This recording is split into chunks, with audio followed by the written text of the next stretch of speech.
In today's video, I'm going to teach you how to delete a Smartsheet. Whether you've got an old project hanging around or simply need to clear some space, deleting a Smartsheet can help keep your workspace organized. So grab your preferred device and let's dive in. First, you'll want to log into your Smartsheet account. If you aren't already on the home page, navigate there now. Make sure you're in the right workspace by checking the sidebar where all your sheets are listed.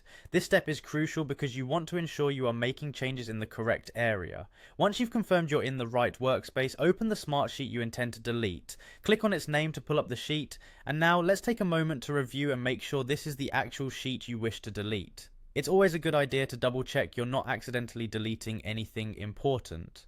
With the Smartsheet open, move your cursor to the top left corner of the screen where you'll find the File menu. Click on File to reveal a drop-down menu, and from there select the Delete option. This is the main action to remove the entire sheet, but don't worry if you're not ready to part with it just yet, as you will often get a prompt asking for final confirmation before anything is permanently deleted. Now, if you're only looking to delete certain parts of your Smartsheet, like specific rows or columns, the process is a little different. Start by highlighting the items you wish to remove. You can click and drag to select multiple rows or columns at once, which can save you a lot of time if there are many. Once your desired items are selected, put your right-click button to use.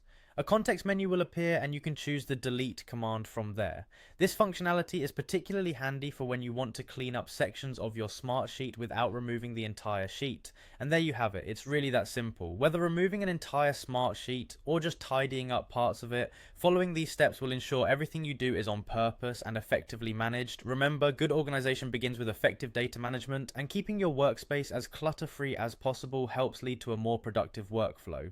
Thanks for joining me today. I hope you found this guide helpful and that it makes your digital workspace a little more efficient.